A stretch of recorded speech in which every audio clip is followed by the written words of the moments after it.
Alrighty, welcome back, everyone. We just talked about some spring overreactions coming from the SEC. Had some players that I felt like were going to be absolutely incredible this year. The quarterback play is going to be off the charts. But before I jump into this last segment, I just wanted to thank everyone that is watching. This is comfortably the most people that I've had watching live, so very, very cool. I really, really appreciate everyone tuning in. But let's get to a Hot Take Thursday. And this might be a hot take, this might not be. I feel like there's some talk around this, but who knows? I'll throw it out there and we'll decide later. But May is over, or May is here, excuse me. May is here, spring practices and spring games are over, and the important months are really just getting underway. Frankly, I think these are the months where you win championships. There is a lot of that talk of, grind and silence type time you have between spring practice and summer workouts, and frankly, it's true. These are where championship teams separate themselves from everyone else, and a lot of this stuff might sound kind of trivial. A lot of this stuff might sound not that big of a deal when you actually lace them up, but I promise you it does. You will see that whatever team ends up being in the playoff, making a crazy run, being, the team that ends up lifting the trophy, I promise you that you will see a number of pictures and a number of stories about them working out together or going on vacation together or whatever over the next little bit. But there's a couple of different things that kind of go into this, and I think one of the biggest things is you look at championship teams, especially over the last couple of years in Michigan and the two UGA teams that won the last 3 years. I think the one thing that really, really stood out to me, and I think stood out to a number of people when you were watching those teams, was it felt like everyone there was genuinely good friends, genuinely cared for one another, genuinely felt like these are, my other family. And it felt like that came a lot from that leadership that comes from the top down, where you hold your guys accountable and you kind of keep everyone in line, and that doesn't happen until you're really good friends. I'm sure a lot of you have this experience where someone new will say something to you that maybe it's telling you to do something or something like that. You're much less inclined to do it with someone that you don't respect or don't care for than if your friend asked you to do something and asked you to push yourself or asked you to give in that extra work. You're much more willing to do that for your friend than someone that you just met or someone that you don't trust. So this is where that happens. There's a lot of guys that come into a team, especially with the transfer portal now, during spring and really only have spring camp to be around the team, and spring camp is a very intense time, especially for kids coming in as freshmen, where you're adapting to a lot of this stuff. And it's not that they don't have time to, hang out with each other outside of football and everything, but a lot of it is go work out, go to class, recover, and then come back and do it again the next day. There's not necessarily this real gap in time to really kind of enjoy the simple things in life and go out to have a meal and take a little vacation and do the little things that add up in a lot of ways. So getting together with your position group and working out together, whether it's quarterbacks going out and getting more of a rapport with the receivers, especially in the transfer portal era, where you need to know what guys are going to do. You need to know, when this guy gets to the top of his corner route, he likes to break this way. When, he's running a curl, he takes this many steps and it's this type of rhythm. Those things can win or lose you football games, because especially on things like curls and things like comeback routes, where if that's not on time and on target, it could be picked and run, 60 yards the other direction. So all of these things really, really add up. And obviously you do that during spring practice. You do a ton of that, but everyone does that. There's not a team in the country that doesn't do spring practice and doesn't go through at least similar drills. We did see a weird video from Florida State spring practice where they had quarterbacks tackling, but that's an anomaly. I don't know what was going on there. But I think they go through this in spring practice, obviously. But the teams that really separate themselves are the ones that do it when no one's watching, right? When no one is out there yelling at them, when the coaches aren't allowed to be out there. Excuse me. When the coaches aren't allowed to be out there yelling at them, that's when you win football games, frankly, because there's a couple of different things that happen during that time. One, you just become closer with the guys that you're hanging around with. Going through trials and tribulations with people make you very close. And some of those workouts you can definitely categorize as trials and tribulations because, man, do they work their butt off. So a lot of this is just, getting in the room together, working out together, and putting yourself through that physical pain. It's a bonding experience. It's very interesting, but it definitely is.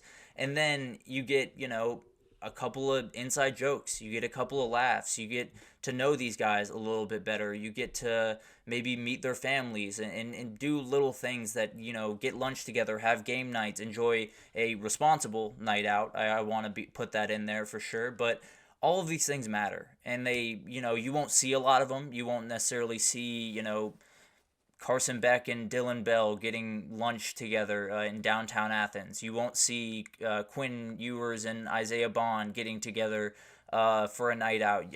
You won't necessarily see all this in real time, but it'll show up. I promise you that. Because when we look at football as a whole, the football that we all love and we all, watch every Saturday, it's war. There's really no other way to put it. These guys strap on helmets, they strap on shoulder pads, and they fly at each other for 4 hours.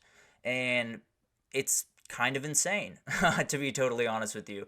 It's one of the things that we love about the sport, that all of the guys on that field are doing something that is a little wild. And the only real way for them to do that with the utmost confidence and do that with the utmost comfortability is to look to your left and right and know that those guys have your back and know that you have their back and know that, you are quote unquote brothers. You are people that have been through tough times together, but also have shared a lot of really good times and have developed a bond that doesn't go away after football. And that's the biggest thing in championship teams, where you'll see 5 years later where you'll see Georgia players, whether it's Jordan Davis and Stetson Bennett, getting together to, have lunch or whatever. It doesn't necessarily matter. It's just some of these teams, you can see the bond and it doesn't stop once football ends. And that's the biggest thing that can happen over these next couple of weeks, these next couple of months, where these guys can really get to know each other and really become friends. And I think one of the things that have said a million times, and I think really applies to quarterbacks, and is one of the reasons that quarterbacks are a little bit unfairly criticized at times, but we can get to that in a different segment. The most important thing in any sport, particularly team sports, in my personal opinion, is confidence in yourself and the people around you. You have to be able to fully trust these guys. You have to be able to feel incredibly confident in not only your abilities, but the ability of the guy behind you. The defensive tackle, if the defensive tackle hates the safety or the linebacker that's right behind him, he's not going to trust him to make that tackle.